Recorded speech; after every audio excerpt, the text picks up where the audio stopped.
Hello everyone, welcome back to my channel. आज हम CrPC के chapter 6 process to compel appearance हाजिर होने को विवश करने के लिए आदि शिकायत के संबंध में जानेंगे। यहाँ न्यायालय प्रत्येक व्यक्ति को किस प्रकार से ऑर्डर जारी करके न्यायालय के सम्मुख हाजिर होने के लिए विवश कर सकती है, जैसे कि सम्मन जारी करके, जो कि सेक्शन 61 टू 69 तक में दिया गया है। वारंट और अरेस्ट मतलब गिरफ्तारी का वारंट जारी करके, जो कि सेक्शन 70 टू 81 तक दिया गया है। प्रोक्लेमेशन एंड अटैचमेंट उद्घोषणा और कुर्की के माध्यम से, जो कि सेक्शन 82 से 86 तक दिया गया है। और अदर रूल रिगार्डिंग प्रोसेस आदि शिकायत संबंधित अन्य नियम, जो कि सेक्शन 87 टू 90 तक दिया गया है। सेक्शन 61 हम सम्मन के बारे में जानेंगे। सम्मन क्या होता है, सम्मन का प्रारूप क्या होता है।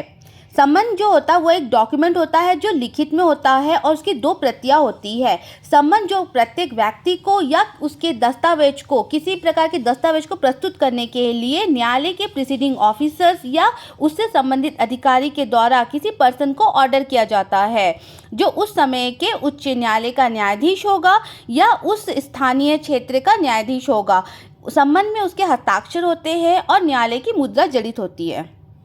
सम्मन व्यक्ति को ओरिजिनल कॉपी ना देकर सम्मन की डुप्लीकेट कॉपी ही इशू किया जाता है। सेक्शन 62 सम्मन की तामील कैसे की जाए, ये बहुत ही इंपॉर्टेंट सेक्शन होता है इस चैप्टर में। यहाँ पर जो राज्य सरकार के जो नियम के अनुसार न्यायालय जो है सम्मन जारी करेगी किसे, पुलिस अधिकारी और लोक सेवक अधिकारी को। यहाँ पर पुलिस अधिकारी या कोई प्राइवेट व्यक्ति उस व्यक्ति के पास जाकर जिसे सम्मन किया गया है उसे सम्मन की 2 प्रतियों में से एक देगा, और अधिकारी अपेक्षा करता है तो वह दूसरे प्रति पर सम्मन किया है जिसे उसके हस्ताक्षर लेकर उसकी एक रसीद रखेगा। सेक्शन 63 निगमित निकायों और सोसाइटियों पर सम्मन की तामील। यदि किसी प्रकार का सम्मन यदि कॉर्पोरेट बॉडीज और सोसाइटीज को भेजा जाता है तो ऐसे में जो सम्मन होता है वो कॉर्पोरेशन के सेक्रेटरी या लोकल मैनेजर या अदर प्रिंसिपल्स ऑफिसर्स को भेजा जाएगा, और साथ ही वहाँ के कॉर्पोरेशन के चीफ ऑफिसर्स को चाहे तो डाक के द्वारा भी भेजकर सम्मन की तामील की जा सकती है और डाक की रसीद को सम्मन की तामील समझी जाएगी। इस धारा में सोसाइटी रजिस्ट्रेशन एक्ट 1860 आता है।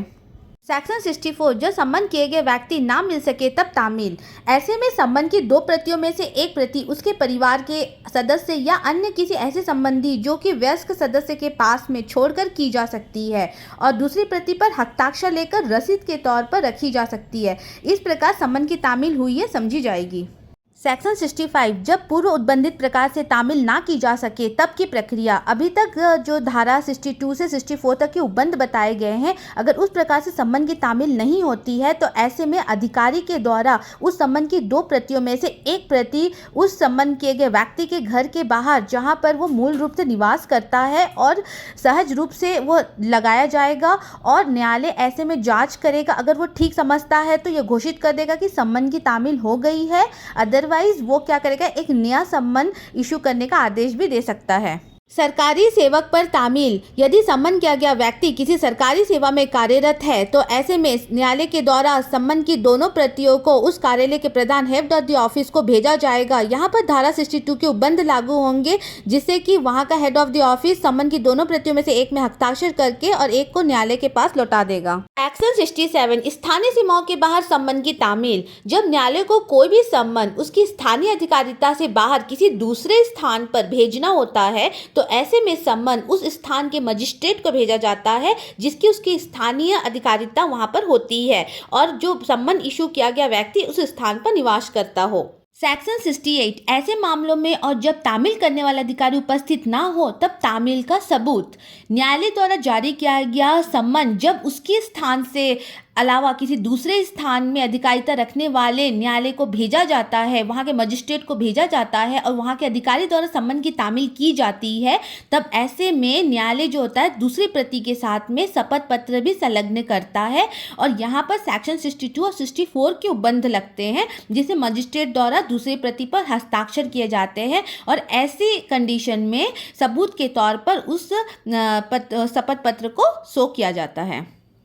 साक्षी पर डाक द्वारा सम्मन की तामील। जब न्यायालय सम्मन जारी करती है तो साथ ही वो एक निर्देश भी दे सकती है कि सम्मन की एक प्रति तामील साक्षी के उस स्थान पर भेज दिया जाए जहां की वह मामूली तौर पर निवास करता या कारोबार करता है या स्वयं काम करता है, वहां पर रजिस्ट्रीकृत डाक द्वारा भेज दिया जाए। यदि उस सम्मन को उस साक्षी द्वारा स्वीकार नहीं किया जाता है और यह डाक कर्मचारी के द्वारा सुनिश्चित कर लिया जाता है तो ऐसे में न्यायालय यह घोषित कर सकती है कि सम्मन की तामील हो चुकी है। नेक्स्ट हम part B warrant of arrest के बारे में देखेंगे, जिसमें सेक्शन 70 है। सेक्शन 70 गिरफ्तारी के वारंट का प्रारूप और अवधि। न्यायालय द्वारा जो भी वारंट जारी किया जाता है वो लिखित रूप में होता है, जो कि वहाँ के प्रिसाइडिंग ऑफिसर्स के द्वारा हस्ताक्षरित और मुद्रा जड़ी हुई होती है। ये प्रत्येक वारंट जो होता है तब तक फोर्स में रहेगा जब तक कि उस न्यायालय का न्यायाधीश उसे खुद ही निष्पादित ना कर दे या फिर रद्द ना कर दे। सेक्शन 71 प्रतिभूति लिए जाने का निर्देश देने की शक्ति। जब न्यायालय किसी व्यक्ति के लिए वारंट इशू करती है तो साथ ही वह निर्देश भी देती है और साथ में प्रतिभूओं सहित बंधक पत्र निष्पादित भी करती है उस अधिकारी को जिसे वारंट निष्पादित किया है कि वह प्रतिभूति लेगा और उस व्यक्ति को अपनी अभिरक्षा से छोड़ देगा। लेकिन जो भी वो निर्देश दिया है उसमें क्या लिखा रहता है कि प्रतिभूओं की कितनी संख्या है, साथ ही उस रकम के बारे में लिखा जाता है और प्रतिभूओं और वह व्यक्ति जो ये इस सिक्योरिटी से क्या होगा, बॉन्ड होगा। साथ ही उसे सही समय पर न्यायालय में हाजिर भी होना होगा। और जब कभी भी इस धारा के अधीन जो भी प्रतिभूति ली जाती है वह अधिकारी जिसे वारंट निर्दिष्ट किया है बंधक पत्र क्या करेगा, न्यायालय के पास में भेज देगा। सेक्शन 72 वारंट किसको निर्दिष्ट होंगे। जब कभी वारंट इशू किया जाता है तो वह एक से अधिक पुलिस अधिकारियों को निर्दिष्ट होगा, किंतु अगर वारंट बहुत ही आवश्यक है और पुलिस अधिकारी उस समय तुरंत नहीं मिल पाते हैं तो ऐसे में जो वारंट होता है वो न्यायालय किसी भी प्राइवेट व्यक्ति को निर्दिष्ट कर सकता है और ऐसा प्राइवेट व्यक्ति उस वारंट का निष्पादन करेगा, आगे की प्रक्रियाएं करेगा। सेक्शन 73 वारंट किसी भी व्यक्ति को निर्दिष्ट हो सकेंगे। ऐसे में अगर वारंट अजमानतीय है और जो अभियुक्त है वो गिरफ्तारी से बचने के लिए वहां से भागने की कोशिश कर रहा है तो ऐसे में वहां का जो मुख्य न्यायिक मजिस्ट्रेट या प्रथम वर्ग का मजिस्ट्रेट होगा वो वहां के स्थानीय अधिकारिता रखने वाले किसी भी व्यक्ति को वारंट निर्दिष्ट कर सकता है। और ऐसे में जो वारंट होगा वो लिखित रूप में स्वीकार किया जाएगा जिससे कि जो उस स्थान का जो एसएचओ है वो किसी भी भूमि में या किसी के भी संपत्ति में उस वारंट के निष्पादन के लिए वो प्रवेश कर सकता है। और जब वो व्यक्ति गिरफ्तार कर लिया जाता है तब सेक्शन 71 के अधीन यदि प्रतिभूति नहीं ली गई है तो उसे वहां के निकटतम मजिस्ट्रेट के समक्ष भिजवाया जाएगा। सेक्शन 74 पुलिस अधिकारी को निर्दिष्ट वारंट। जब पुलिस अधिकारी को निर्दिष्ट वारंट का निष्पादन किसी अन्य पुलिस अधिकारी के द्वारा भी किया जाता है तो जो वारंट पर उस अधिकारी का नाम पृष्ठांकित और निर्दिष्ट होगा। सेक्शन 75 वारंट के सार की सूचना। जब पुलिस अधिकारी या किसी भी अन्य अधिकारी के द्वारा अभियुक्त को गिरफ्तार किया जाता है तब ऐसे में अभियुक्त को उस गिरफ्तारी का सार सूचित करेगा और यदि वो अपेक्षा करता है तो उसे वो वारंट दिखा भी देगा। सेक्शन 76 गिरफ्तार किए गए व्यक्ति का न्यायालय के समक्ष अविलंब लाया जाना। जब पुलिस अधिकारी या अन्य व्यक्ति वारंट का निष्पादन कर रहा है, किसी व्यक्ति को गिरफ्तार कर रहा है तो यहाँ पर सेक्शन 71 जो भी उसकी जो प्रतिभूतियां होगी उसके ध्यान में रखते हुए उस व्यक्ति को उस न्यायालय के समक्ष लाया जाएगा जहाँ पर कि न्यायालय ने यह घोषित किया कि उसे पेश होना है। और ऐसे में जो भी समय होगा वो 24 घंटे से अधिक का नहीं होगा, मतलब जहाँ से उस व्यक्ति को गिरफ्तार किया है और उस मजिस्ट्रेट के न्यायालय तक का समय, उससे अधिक का समय नहीं लगना चाहिए। सेक्शन 77 वारंट कहाँ निष्पादित किया जा सकता है। गिरफ्तारी का वारंट भारत के किसी भी स्थान में निष्पादित किया जा सकता है। सेक्शन 78 अधिकारिता के बाहर निष्पादन के लिए भेजा गया वारंट। जब भी कोई वारंट न्यायालय के द्वारा उसकी स्थानीय अधिकारिता के बाहर किसी दूसरे की स्थानीय अधिकारिता रखने वाले executive magistrate, district superintendent, police commissioner या वहाँ के लोकल पुलिस अधिकारी जिसकी वहाँ की सीमा के अंदर अधिकारिता है को निष्पादन किया जाता है, तब ऐसे में जो भी एग्जीक्यूटिव मजिस्ट्रेट है, डिस्ट्रिक्ट सुपरिटेंडेंट है, पुलिस या कमिश्नर है, वो अपना नाम उस पर पृष्ठांकित करेंगे। यदि वो आवश्यक समझे तो वो उस पर कार्य भी शुरू कर देते, गिरफ्तारी की प्रक्रिया भी शुरू कर देते हैं जो भी धाराओं में यहाँ पर संलग्न किया गया है। और साथ ही वो उसकी एक दस्तावेज तैयार करेंगे सेक्शन 81 के तहत में कि उस जिस भी व्यक्ति को उन्होंने गिरफ्तार किया है क्या उसकी जमानत मंजूरी की जाए या उसके संबंध में कौन सी कार्यवाही करनी उचित होगी। सेक्शन 79 अधिकारिता के बाहर निष्पादन के लिए पुलिस अधिकारी को निर्दिष्ट वारंट। जब भी न्यायालय के द्वारा कोई भी वारंट पुलिस अधिकारी को निर्दिष्ट किया जाता है जो कि उसकी स्थानीय अधिकारिता से बाहर में उससे किसी व्यक्ति को गिरफ्तार करना है, तो ऐसे में जो पुलिस अधिकारी होता है उस वारंट का इंडोर्समेंट कराने के लिए वहाँ के एग्जीक्यूटिव मजिस्ट्रेट या पुलिस जो थाने के SHO है उसके पास जाके उसमें पृष्ठांकन कराएगा, उसमें उनका नाम दर्ज कराएगा, जिससे कि उसे उस स्थानीय सीमाओं के अंदर की अधिकारिता प्राप्त हो जाती है। और जब पुलिस अधिकारी अपना नाम निर्दिष्ट कर देते हैं, अगर वो चाहते हैं तो वो उसकी उस पर्सन को गिरफ्तारी करने में सहायता भी प्रदान कर सकते हैं। साथ ही अगर पुलिस अधिकारी को यह महसूस हो रहा है कि इंडोर्समेंट कराते वक्त वो जो पर्सन जिसे गिरफ्तार करना है वो उसकी सीमा से भाग सकता है, तो ऐसे में पुलिस अधिकारी बिना किसी इंडोर्समेंट के भी अब उस वारंट के आधार पर वो अपनी कार्यवाही शुरू कर सकता है। सेक्शन 80 जिस व्यक्ति के विरुद्ध वारंट जारी किया गया उसकी गिरफ्तार होने की प्रक्रिया। जब गिरफ्तारी का वारंट निष्पादित किया जाता है किसी जिला के बाहर में, तो जिस भी व्यक्ति को गिरफ्तार किया जाता है उसे 30 किलोमीटर के अंदर वहां के executive magistrate, district superintendent, police commissioner को सेक्शन 71 के तहत जो भी उसकी प्रतिभूतियां है ले ली गई है, तो ऐसे में उन्हें executive magistrate, district superintendent, police और कमिश्नर के समक्ष ले जाया जाएगा। सेक्शन 81 उस मजिस्ट्रेट द्वारा प्रक्रिया जिसके समक्ष ऐसे गिरफ्तार किया गया व्यक्ति लाया जाए। जब गिरफ्तार किया गया व्यक्ति वही प्रतीत होता है जिसे न्यायालय ने जिसके अगेंस्ट में वारंट इशू किया है, तब ऐसे में वहाँ का एग्जीक्यूटिव जो मजिस्ट्रेट है, डिस्ट्रिक्ट सुपरिटेंडेंट है, पुलिस कमिश्नर होते हैं, ये उस न्यायालय के पास में उस व्यक्ति को भेजने का निर्देश दे देगा। उस व्यक्ति का अपराध जमानतीय है, तो ऐसे में सेक्शन 71 के अधीन जो भी पृष्ठांकित किया गया है और वो जमानत देने के लिए तैयार है, तो वहां का जो एग्जीक्यूटिव मजिस्ट्रेट है, डिस्ट्रिक्ट सुपरिटेंडेंट, कमिश्नर या पुलिस है, वो प्रतिभूति लेगा और एक बंधक पत्र के साथ में, वारंट के साथ में उसे न्यायालय को भेज देगा। यदि अपराध अजमानतीय है तो यहाँ पर सेक्शन 437 के उपबंध रहते हुए यहाँ पर जो चीफ जुडिशियल मजिस्ट्रेट और जो सेशन जज है वो उपधारा जो होंगे धारा 78 उसकी उपधारा 2 के अधीन जो निर्दिष्ट जो भी जानकारी देते हैं और जो भी दस्तावेज देते हैं उस पर विचार करते हुए उस व्यक्ति को विधि के अनुसार छोड़ दिया जाएगा। यहाँ पर पुलिस अधिकारी को धारा 71 के अधीन प्रतिभूति लेने से रोकने वाली कोई भी बात ना समझी जाए। नेक्स्ट हम पार्ट सी देखेंगे उद्घोषणा और कुर्की, प्रोक्लेमेशन एंड अटैचमेंट के बारे में। इसमें सेक्शन 82 से 86 तक के प्रावधानों को देखेंगे, जिसमें न्यायालय आदि शिकायत जारी करके किसी व्यक्ति को न्यायालय के समक्ष हाजिर होने के लिए विवश कर सकती है। सेक्शन 82 फरार व्यक्ति के लिए उद्घोषणा। जब न्यायालय किसी व्यक्ति के लिए वारंट जारी करती है और वह व्यक्ति फरार हो गया है या छिप रहा है या वारंट को एक्सेप्ट करने से मना कर रहा है, तो ऐसे में न्यायालय उस व्यक्ति के लिए प्रोक्लेमेशन जारी करती है जो कि कम से कम 30 दिन से अधिक का होना चाहिए। उसमें वो कुछ बातें संलग्न करती है, जैसे कि ये प्रोक्लेमेशन उस व्यक्ति के उस स्थान या निवास पर चिपकाया जा सके जहाँ पर वह रहता है, या उसके घर के बाहर उस स्थान पर चिपकाया जाए जहाँ की वो सबको दिखेगा, या उसके स्थान के उस न्यायालय के नोटिस बोर्ड पर चिपकाया जाए जहां कि उसे सब लोग उसे पढ़ सके। साथ ही हो सके तो दैनिक समाचार पत्रों में भी वो प्रोक्लेमेशन जारी किया जा सकता है। साथ ही जिस पर प्रोक्लेमेशन इशू किया गया है वो भारतीय दंड संहिता की धारा 302, 304, 364, 367, 382, 392, 393, 394, 95, 96, 97, 98, 99, 400, 402, 436, 439, 459 और 460 का अगर वो दंड किया है, तो ऐसे में न्यायालय जांच के पश्चात यह उद्घोषित कर सकती है कि वो अपराधी है। साथ ही न्यायालय उस व्यक्ति को बताने के लिए जिसके लिए प्रोक्लेमेशन इशू किया गया था कि अब उसे अपराधी घोषित कर दिया गया है, तो उसे वहां के दैनिक समाचार पत्रों में या नोटिस बोर्ड में लगाकर घोषणा कर दी जाती है। सेक्शन 83 फरार व्यक्ति की संपत्ति की कुर्की।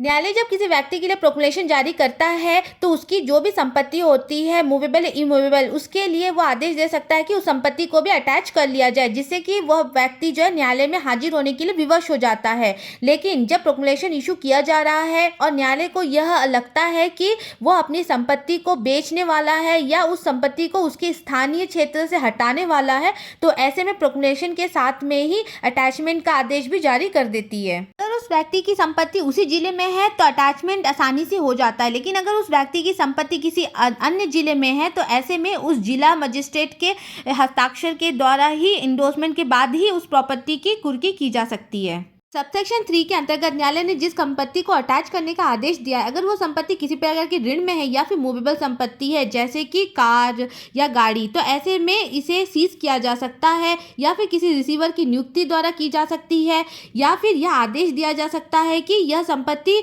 जो उद्घोषित व्यक्ति, प्रोक्लेमर व्यक्ति या फिर उससे संबंधित किसी भी व्यक्ति को ना दिया जाए, या उनमें से किसी के द्वारा भी किया जा सकता है। सबसेक्शन 4 के अंतर्गत न्यायालय यदि किसी संपत्ति को अटैच करने का आदेश देता है, तो ऐसे में उस संपत्ति से अगर राजस्व की वसूली हो रही है तो यह संपत्ति को केवल वहां के जिला के कलेक्टर के द्वारा ही अटैच किया जा सकता है। ऐसे में जिला कलेक्टर वहां से संपत्ति का पोजीशन सर्टिफिकेट लेगा और रिसीवर की यह नियुक्ति करेगा, या फिर यह आदेश देगा कि जो भी उद्घोषित व्यक्ति है या उससे संबंधित व्यक्ति को उस संपत्ति का हस्तांतरण ना किया जाए, या इनमें से किसी भी रीति का यूज कर सकता है। सेक्शन 5 के अंतर्गत अगर न्यायालय आदेश देती है किसी ऐसे संपत्ति को अटैच करने का जो कि जीवधन से संबंधित है, जो कि शीघ्र ही नष्ट हो सकता है, जैसे कि मुर्गी, पोल्ट्री या वेजिटेबल, ये शीघ्र ही खराब हो सकते हैं, तो ऐसे में न्यायालय सही समझता है तो यह आदेश दे सकता है कि उसे विक्रय कर दिया जाए, और जो भी विक्रय की प्रक्रिया होगी वो न्यायालय के आदेश के अधीन ही होगी। नेक्स्ट है सेक्शन 84, कुर्की के बारे में दावे और आपत्तियां। न्यायालय ने सेक्शन 83 के अंतर्गत जिस भी संपत्ति को अटैच किया है, अगर उस संपत्ति से रिलेटेड 6 माह के अंदर में कोई भी दावेदार उद्घोषित व्यक्ति को छोड़कर कोई अन्य व्यक्ति दावा करता है कि जो भी संपत्ति आपने अटैच किया सेक्शन 83 के अंतर्गत, उस संपत्ति के पूर्णता या अंशता किसी भी भाग में उसका अधिकार है, तो न्यायालय क्या करेगी, ऐसे में उस संपत्ति की जांच करेगी, और जो भी दावा हुआ है उसे स्वीकार तभी किया जाएगा या अस्वीकार भी किया जा सकता है, या फिर उसका कुछ भाग को स्वीकार किया जा सकता है जांच के बाद में। साथ ही अगर दावेदार इस बीच में मर जाता है तो ऐसे में जो दावा है तब भी जारी रहेगा, जो भी उसका लीगल रिप्रेजेंटेटिव रहेगा वो उसे जारी रखेगा। सबसेक्शन 2 के अंतर्गत यह ऑब्जेक्शन केवल उसी कोर्ट में ही उठाया जा सकता है जिस कोर्ट ने उस संपत्ति को अटैच करने का ऑर्डर दिया था। अगर दावेदार ने उस संपत्ति पर दावा किया है जो कि जिला से बाहर से संबंधित में था, तो ऐसे में उस संपत्ति से जो भी निपटारे होंगे वहाँ के चीफ जुडिशियल मजिस्ट्रेट के न्यायालय के द्वारा किया जाएगा। नेक्स्ट है सबसेक्शन 3 के अंतर्गत जुडिशियल मजिस्ट्रेट इस मामले को निपटाने के लिए मजिस्ट्रेट सबऑर्डिनेट को भी भेज सकता है। सेक्शन 4 के अंतर्गत यदि न्यायालय ने उस दावेदार के दावे को रद्द कर दिया है तो वह व्यक्ति उस ऑर्डर के जारी होने के 1 साल के अंदर में सूट फाइल कर सकता है। अगर वह व्यक्ति 1 साल के अंदर में सूट फाइल नहीं करता है तो जो भी न्यायालय ने ऑर्डर जारी किया था उसे ही अंतिम माना जाएगा। नेक्स्ट है सेक्शन 85, कुर्क की हुई संपत्ति को निमुक्त करना और विक्रय और वापस करना। अगर वो व्यक्ति जिसे प्रोक्लेमेशन इशू किया गया है न्यायालय में हाजिर हो जाता है, न्यायालय जो भी टाइम ड्यूरेशन दी रहती है 30-60 डेज का, उसमें यदि वो न्यायालय में हाजिर हो जाता है तो न्यायालय ने जो भी उसकी संपत्ति अटैच की है उसे वह छोड़ देगा।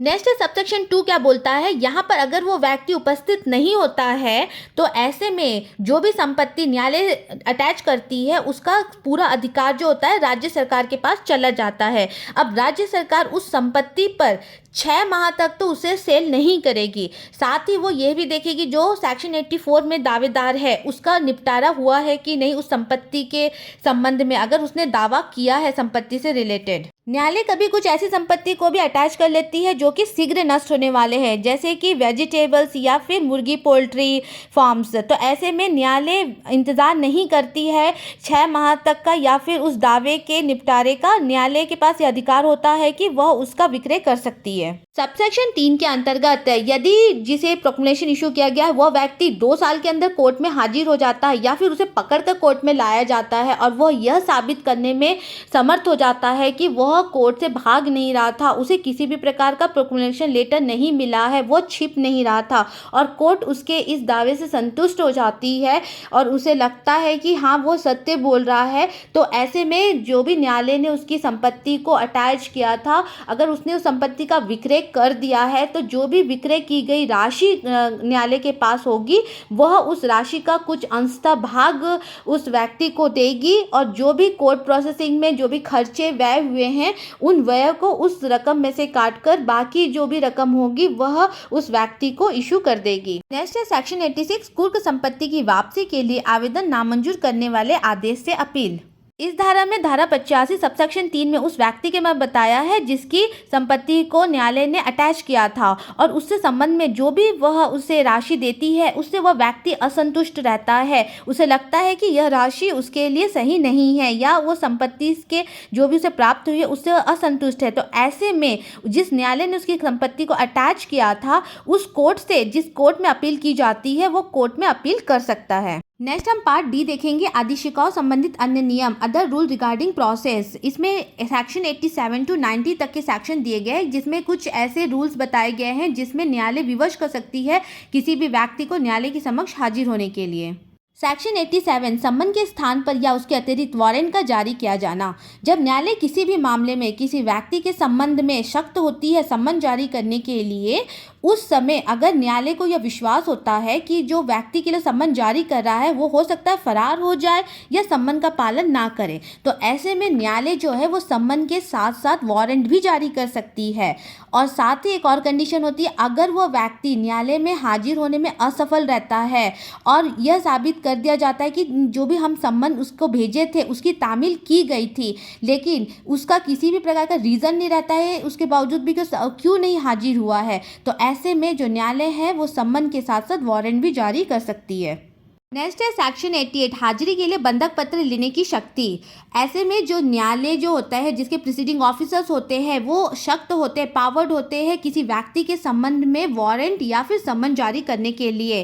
पर ऐसे में यदि वह व्यक्ति उसी न्यायालय में उपस्थित है तो ऐसे में जो प्रिसीडिंग ऑफिसर्स है वो कहेगा उस व्यक्ति से कि वो क्या करे, बॉन्ड एग्जीक्यूट करे न्यायालय को। इसका मतलब है वो अपने बिहाफ में कुछ सिक्योरिटी की जो अमाउंट होती है या फिर कोई सिक्योरिटीज होती है वो उस न्यायालय को जमा करे जिससे कि वो न्यायालय में सही समय पर हाजिर या उपस्थित हो सके। अगर वो हाजिर उपस्थित नहीं होगा तो जो भी प्रतिभूतियां उसने उस न्यायालय में जमा की है वो न्यायालय के अधीन हो जाएगी। अगर उससे संबंधित मामला उस न्यायालय में चल रहा है तो बॉन्ड उसी न्यायालय में एग्जीक्यूट करे, अगर उससे संबंधित मामला किसी दूसरे न्यायालय में चल रहा है तो बॉन्ड दूसरे न्यायालय में एग्जीक्यूट करे। नेक्स्ट है सेक्शन 89, हाजिरी का बंधक पत्र भंग करने पर गिरफ्तारी। ऐसे में यदि उस व्यक्ति ने बॉन्ड एग्जीक्यूट किया है न्यायालय के समक्ष हाजिर होने के लिए लेकिन फिर भी वो सही समय पर न्यायालय के समक्ष हाजिर नहीं होता है, उपस्थित नहीं होता है, तो ऐसे में उस न्यायालय का जो प्रिसीडिंग ऑफिसर्स है वो उस व्यक्ति के अगेंस्ट में गिरफ्तारी का वारंट जारी कर सकता है और उसे न्यायालय में पेश होने के लिए मजबूर कर सकता है।